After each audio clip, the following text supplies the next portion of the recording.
Luis Arce cumple su primer año como presidente de Bolivia con protestas en medio de una crisis económica y también social. Arce asumió la presidencia el 8 de noviembre del año pasado, 2020, tras vencer en las urnas con el movimiento al socialismo más, con el 55.1% de apoyo tras la grave crisis de 2019 causada por la renuncia de Evo Morales. Justo ayer inició un paro indefinido que terminó con más de un centenar de detenidos y varios heridos. La huelga general es en rechazo a la llamada Ley Madre del gobierno, que busca luchar contra la legitimación de las ganancias ilícitas y el financiamiento al terrorismo. En las regiones de Santa Cruz, Cochabamba, La Paz, Tarija, Potosí, Oruro y Beni se sintieron más los bloqueos y también las protestas que terminaron, como ya lo dijimos, con decenas de detenidos. Los enfrentamientos entre los que bloquean las vías y la policía y grupos que intentaban disparar las protestas marcaron esta primera jornada de paro indefinido en Bolivia. Por eso entonces quiero darle la bienvenida a nuestro primer invitado, él es Eduardo Córdoba, politólogo y sociólogo, analista político.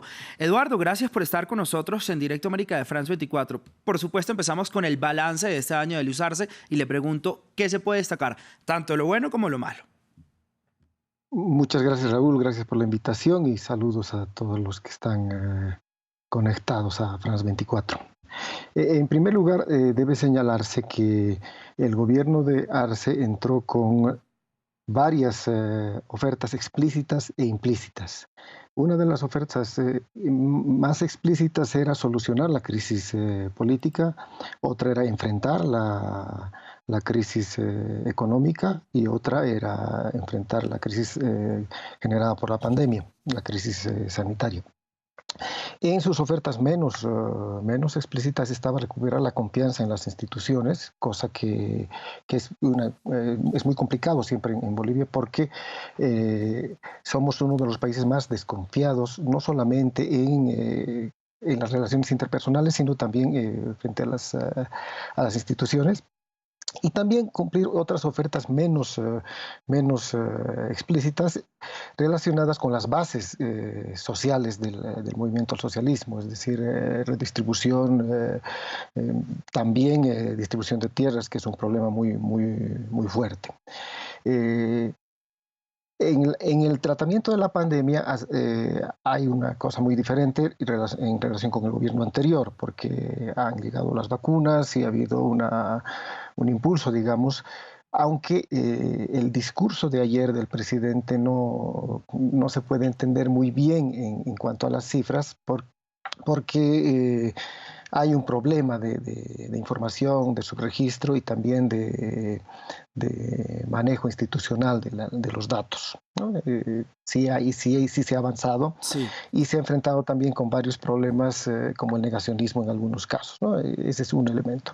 En cuestiones económicas, sí hay un rebote notable de una disminución del 12% o algo más en el PIB el año pasado a un aumento de 9% y algo más en este año.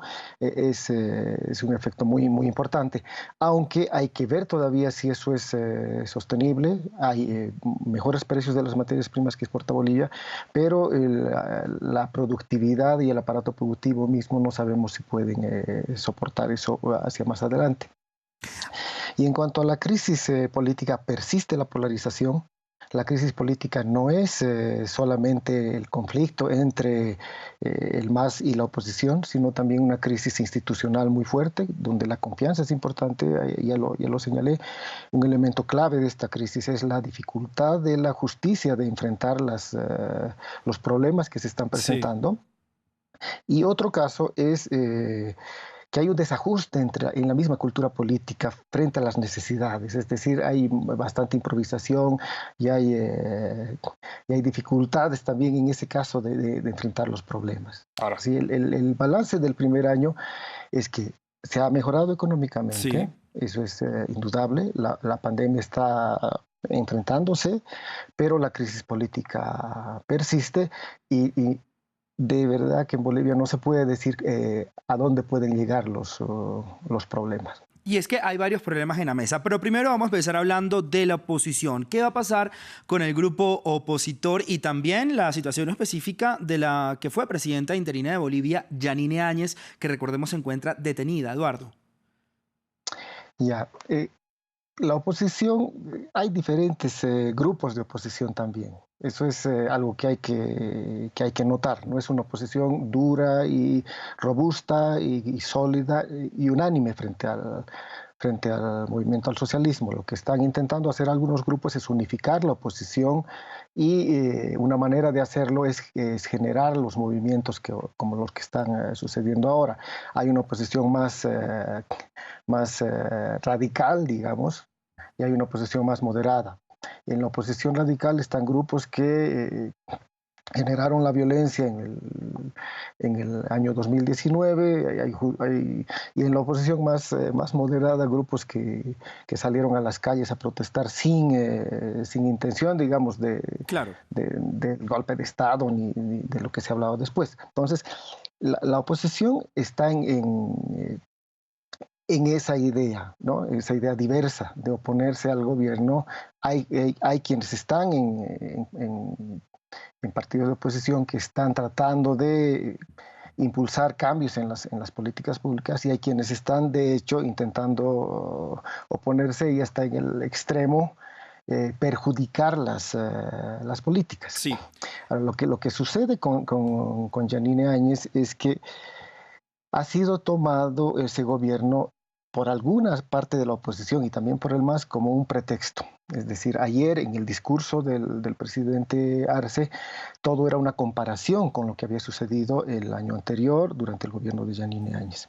Y parte de la oposición también critica el gobierno de Yanine Áñez porque, claro, fue represivo, Claro. hay ejecuciones extrajudiciales, hubo 2 masacres que no se pueden esconder, pero en su momento apoyaron también Eduardo, ese gobierno. sí. Sí. Te quiero interrumpir un momento, por favor, para hacer casi la última pregunta de esta conversación, porque pues evidentemente el tiempo no nos alcanza para hacer un balance completo de lo que fue este año. Pero ¿qué podemos esperar lo que queda de mandato de Luis Arce? Tenemos como 40 segundos para responder esta pregunta, si se puede. Y es bien complicado. Ya se sabe que en Bolivia no se puede predecir, no se puede calcular.